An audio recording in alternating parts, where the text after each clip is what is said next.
Well, NASA realized that uh, the original 7 astronauts and the Mercury program would require a lot of G-forces exiting and re-entering the atmosphere on, on their launch system.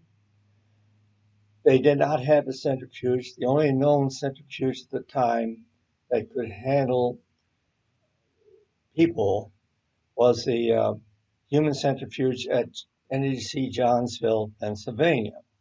They wanted to know if we could somehow work out the possibility of providing the astronauts with these G forces and what forces can they tolerate.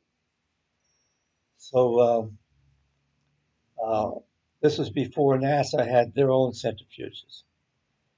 So they came to NEC Johnsville and requested us to look into the matter.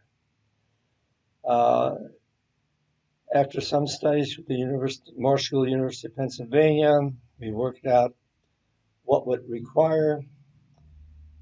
Uh, However, the theoretical possibilities were a little extreme in terms of making the people dizzy. So basically, the both Hal Dorfel and I got to working on what we can do with the analog computer Typhoon, uh, and can we drive the centrifuge? So I was given the task of determining what the capability of the centrifuge is and would we be able to do this. So I redesigned the electronics in the centrifuge, tied it to the Typhoon analog computer, which was about a quarter mile away. We got the telephone company had wires connecting the two. We wanted to make sure there were no relays in between.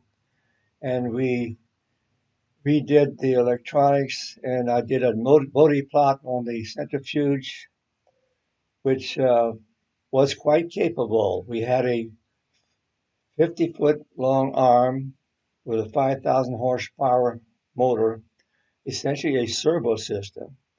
And I did a Modi plot, which drove it at once up to 1 cycle per second. So we felt it was capable of doing the job. So now it was the task of determining how we best control the system. And this was accomplished um, in due time. I say Al Dorfel and I worked on what required on this programming of the Typhoon computer, and we drove the human centrifuge. The NASA built couches that were placed in the gondola, and we eventually drove the centrifuge from the Typhoon computer with all 7 of the original astronauts, and later on with the X-15 pilots, uh, to give them the forces they would require when during uh, the program for the original 7 astronauts.